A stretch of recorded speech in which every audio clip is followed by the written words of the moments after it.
بنا کر کے بھیجا تھا، حکیم بنا کر کے لوگوں کا علاج کیا کرتے تھے اور بڑے ماہر تھے، ہر مرض کا علاج سوائے موت کو چھوڑ کر کے ان کے پاس تھا۔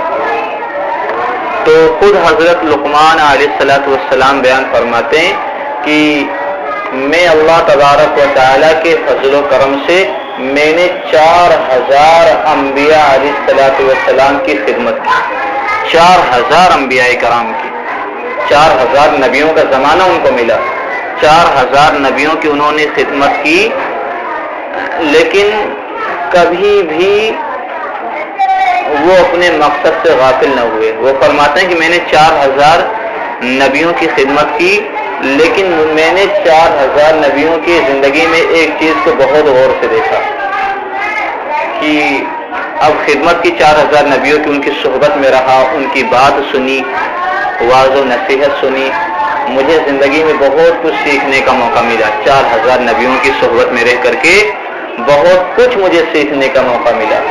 لیکن لقمان علیہ السلام فرماتے ہیں 4000 پیغمبروں کی خدمت سے میں فیضیاب ہوا اور ان کے ارشادات سنے، ان کی تعلیمات، ہر ایک کا خلاصہ یہ تھا، ان کا خلاصہ یعنی 4000 نبی کیا کرتے تھے، ان کی تعلیم کیا تھی، تو فرماتے ہیں 4000 نبیوں کی زندگی 8 چیزوں کے اوپر ہے۔ کتنی چیزوں پر؟ 8 چیزوں پر، 8 چیزیں فرمایا کرتے تھے کہ میں نے ان کی زندگی سے 8 چیزیں نکال لی، جو خلاصہ ہے 8 چیزیں، نچوڑ۔ پہلی بات یہ ہے کہ جب تم نماز کی حالت میں ہو تو اپنے دل کی حفاظت کرو۔ پہلی چیز، جب تم نماز کی حالت میں رہو تو اپنے دل کی حفاظت کرو، پہلی چیز۔ اور دوسری چیز یہ تھی کہ جب تم دسترخوان پر بیٹھو تو اپنی حلق کی حفاظت کرو، جب تم دسترخوان پر بیٹھو تو اپنی حلق کی حفاظت کرو۔ اور تیسری چیز جو تھی، وہ تیسری چیز یہ ہے کہ جب تم لوگوں کے درمیان بیٹھو تو اپنی زبان کی حفاظت کرو، زیادہ نہ بولو، فضول نہ بولو، بیکار کی چیز نہ بولو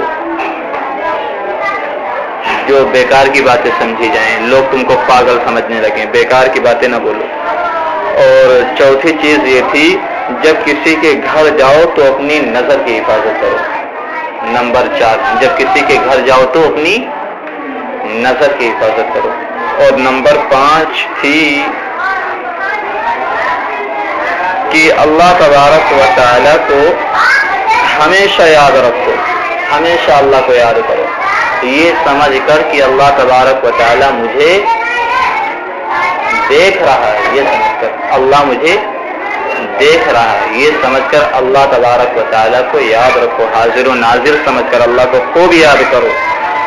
اور چھٹی چیز یہ تھی کہ موت کو ہمیشہ یاد رکھو، موت کو ہمیشہ یاد رکھو۔ 7ویں بات یہ تھی کہ جب تم کسی کے ساتھ احسان کرو تو اس احسان کو بھلا دو، یاد نہ رکھو، یاد، جب تم کسی کے ساتھ احسان کرو تو اس احسان کو بھلا دو۔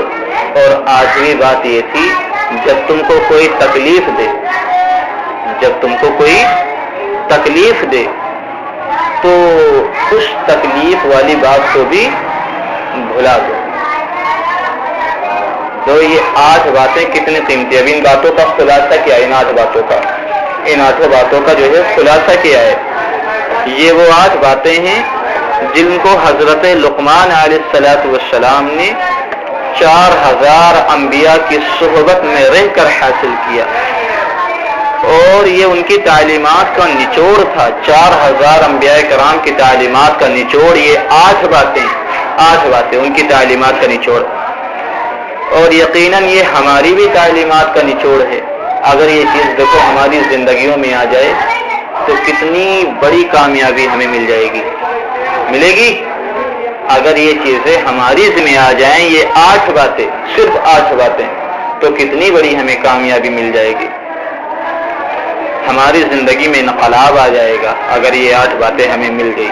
ہم قرآن و حدیث کے اوپر مضبوطی سے عمل کرنے والے بن جائیں گے، ہم کامیاب ہو جائیں گے، ہم ناکام ہیں، ہم قرآن و حدیث سے دور ہیں، دنیا کی زندگی کے اندر ڈوبے ہوئے ہیں، دنیا کے اندر ڈوبے ہوئے ہیں، پیسے کی لالچ، گھر کی لالچ، کھیت کی لالچ، مال آ جائے کہاں سے آ رہا ہے کچھ نہیں معلوم، حرام ہو وہ بھی آ جائے، حلال ہو وہ تو کھانا جائز ہی ہے، سود ہو وہ بھی آ رہا ہے، لون ہے بینک سے وہ بھی آ رہا ہے، بیاج کا ہے وہ بھی کھا رہے ہیں، کوئی چیز کی فکر نہیں ہے، کیا کھانا چاہیے کیا نہیں کھانا چاہیے، سب ہضم ہوتا جا رہا ہے۔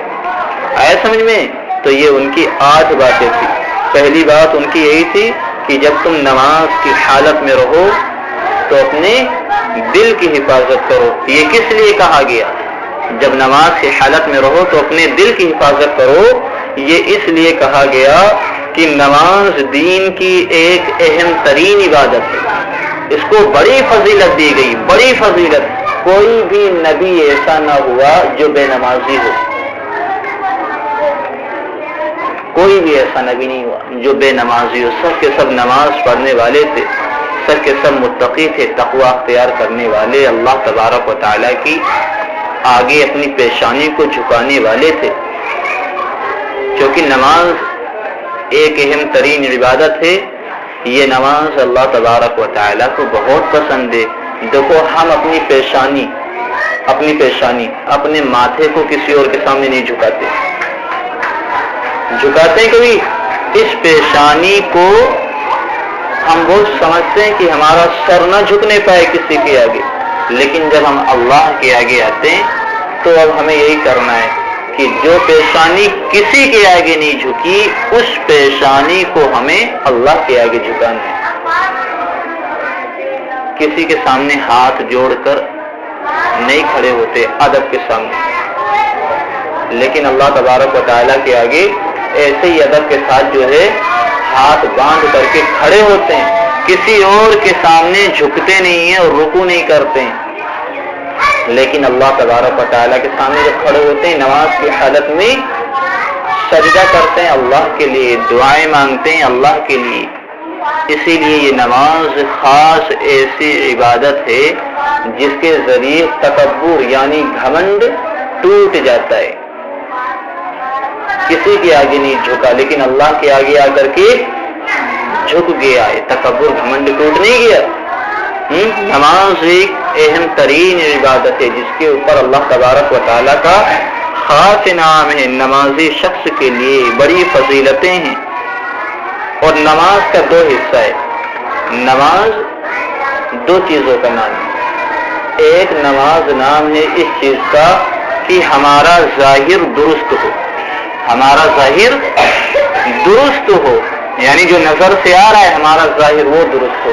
اور دوسرا نماز نام ہے اس چیز کا کہ ہمارا باطن درست ہو، جو چھپا ہوا ہے نماز کی حالت میں وہ بھی درست ہو۔ ظاہر کیا درست ہو؟ ظاہر نماز کا ہر ایک رکن یہ درست ہونا ضروری ہے۔ نماز کے لیے قبلہ کی طرف کھڑا ہونا ہے، معتدل بالکل سیدھا، نیت کرنے کے لیے ہاتھ کہاں تک اٹھانا ہے، ہاتھ کہاں باندھنا ہے، رکوع کیسے کرنا ہے، سجدہ کیسے کرنا ہے، دونوں سجدوں کے درمیان کیسے بیٹھنا ہے، اتحیات میں کیسے بیٹھنا ہے، سلام کیسے پھیرنا ہے، دعا کیسے مانگنی ہے، یہ سب نظر سے نظر آ رہا ہے نا، یہ سب ظاہر ہے۔ کیا یہ ظاہر؟ اور ایک وہ ہے جو نماز کا باطن ہے یعنی اندر۔ اب ہم نماز پڑھ رہے ہیں، ہمارا دل کہاں لگا ہوا ہے، یہ ہے نماز کا باطن۔ ظاہر کہتے اس کو ہے جو نظر آئے، جو نظر آئے اس کو ظاہر، اور جو نظر نہ آئے چھپا ہوا ہو اس کو باطن کہتے ہیں۔ باطن نام ہے دل کی کیفیت کا، چھپا ہوا دل میں کیا چل رہا ہے وہ ہم تم سمجھ، خود ہر شخص اپنے اپنے بارے میں سمجھ سکتا ہے کہ اس کا دل نماز کے اندر لگا ہوا ہے یا سجدہ ہی پہ سجدہ کیے جا رہا ہے، نماز پڑھے جا رہا ہے، دل کہیں الگ بھٹکا ہوا ہے۔ تو اسی لیے کہا گیا نماز کی حالت میں اپنا ظاہر بھی درست رکھو اور اپنا باطن بھی درست رکھو۔ اور یہ بتلایا گیا کہ نماز ایک ایسی عبادت ہے کہ جس کے اندر ظاہر کا اور باطن کا دونوں کا ہونا درست ہے۔ اگر ظاہر ٹھیک ہو باطن ٹھیک نہ ہو یا باطن ٹھیک ہو، ظاہر ٹھیک نہ ہو، تو اس وقت تک ہماری نماز مکمل نہیں ہوگی۔ نماز کے اندر ظاہر کا درست ہونا بھی ضروری اور نماز کے اندر باطن کا درست ہونا بھی ضروری، دونوں چیزوں کا درست ہونا ضروری ہے نماز کی حالت میں۔ بتلایا گیا نماز ایک ایسی بنیادی عبادت ہے جس عبادت کے اندر اللہ تبارک و تعالیٰ نے تمام عبادتوں کو جمع فرمایا۔ نماز ایسی عبادت ہے جس کے اندر تمام عبادتوں کو جمع فرمائے۔ نماز کے اندر زکوٰۃ کی شان موجود ہے، نماز کے اندر زکوٰۃ کی شان موجود ہے۔ اب کیسے موجود ہے؟ زکوٰۃ کہتے ہیں غریب، یتیم، مسکین، فقیر، ضرورت مند، اتنا سمجھ لو، ضرورت مند جو شرعی اعتبار سے امیر نہ ہو، جو شرعی اعتبار سے امیر نہ ہو، ضرورت مند کے اوپر اپنا مال خرچ کرنا، یہی زکوٰۃ کہلاتا ہے۔ اور شریعت میں اس کی بہت بڑی فضیلت ہے، اس کو بہت بڑی فرض عبادت کہا گیا کہ فرض عبادت ہے۔ زکوٰۃ کیا ہے؟ فرض عبادت ہے، نہیں ہے، زکوٰۃ فرض عبادت ہے، اس کو فرض عبادت کہا گیا۔ اب نماز کے اندر زکوٰۃ کی شان موجود ہے، کیسے؟ جس طریقے سے زکوٰۃ کے لیے پیسے خرچ کرنا یہ فرض ہے، اسی طرح نماز کے اندر ستر چھپانے کے لیے کپڑا خریدنا، پیسے خرچ کرنا فرض ہے۔ نماز کے اندر روزے کی شان موجود ہے، نماز کے اندر روزے کی شان موجود ہے۔ جس طریقے سے جب روزے کی نیت کر لو تو کھانا پینا اور جتنے بھی معاملات ہیں سب حرام ہو جاتے ہیں، بالکل اسی طریقے سے جب ہم نماز کی نیت باندھ لیتے ہیں، نماز کے اندر ہوتے ہیں، وہاں کھانا پینا، بولنا، چلنا پھرنا، باتیں کرنا، یہ تمام حرام ہو جاتے ہیں، تمام کام۔ اسی لیے نماز میں روزے کی شان بھی موجود ہے، اور اسی طریقے سے نماز کے اندر حج کی شان موجود ہے، نماز کے اندر حج کی شان بھی موجود ہے۔ وہ کیسے؟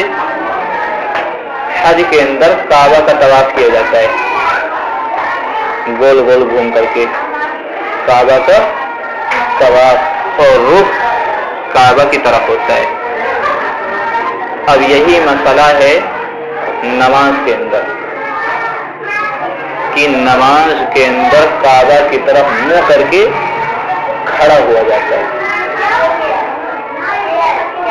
اب یہی مسئلہ ہے قربانی کے اندر کہ قربانی کے اندر ہماری نیت اللہ تبارک و تعالیٰ دیکھتا ہے، ہماری نیت کیسی ہے۔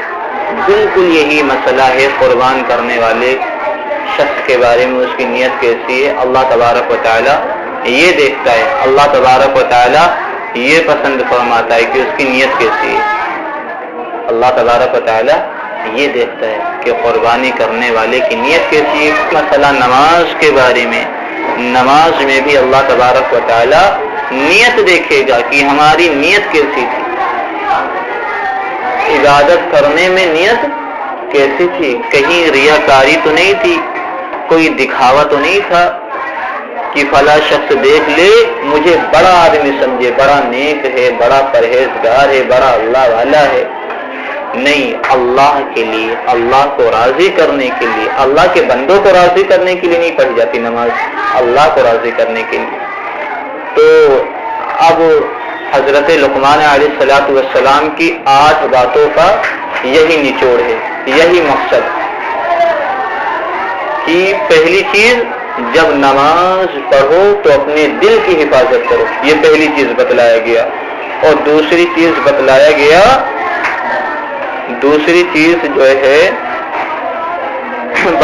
گیا کہ جب تم دسترخوان پر رہو تو اپنے حلق کی حفاظت کرو۔ تیسری چیز بتلایا گیا جب تم لوگوں کے درمیان رہو تو اپنی زبان کی حفاظت کرو۔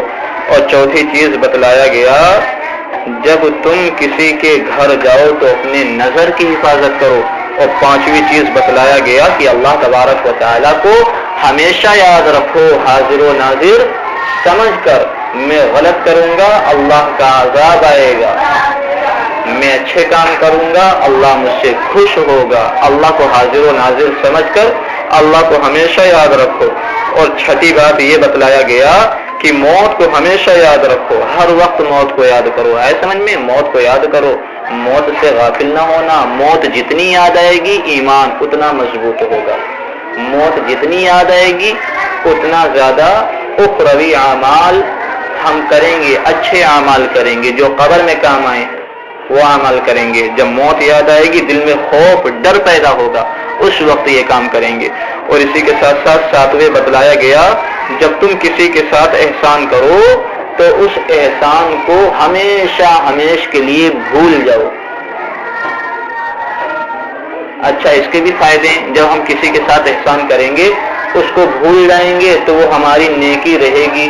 ہم کسی کو بتائیں گے نہیں ہم نے تیرے ساتھ یہ احسان کیا، کسی کو تانا نہیں ماریں گے. اور اسی کے ساتھ ساتھ بتلایا گیا جب تم کو کوئی تکلیف پہنچے، جب تم کو کوئی تکلیف پہنچے، ایک شخص نے تم کو تکلیف دی ہے اس کو بھی بھول جاؤ. جب کسی کے ساتھ احسان کرو اس کو بھی بھول جاؤ. اور جب تم کو کوئی تکلیف دے تو اس کو بھی بھول جاؤ. نہ احسان کر کے جتلاؤ، نہ کوئی تکلیف تم کو دے تو اس سے انتقام، اس سے بدلہ نہ لو. اس سے منع کیا گیا ہے. سمجھ جاؤ یہ 8 باتوں کا یہ نچوڑ ہے. اب سوچو اگر یہ 8 چیزیں ہماری زندگی میں آ گئیں تو ہماری زندگی کتنی کامیاب ہوگی. دل کی بھی حفاظت اور ساتھ ہی ساتھ کھانے کے اندر اپنی حلق کی حفاظت اور ساتھ ہی ساتھ اپنی زبان کی حفاظت، اپنی نظر کی حفاظت، اور اس کے ساتھ ہی ساتھ نظر کی حفاظت. اور اس کے بعد کیا فرمایا گیا؟ نظر کی حفاظت.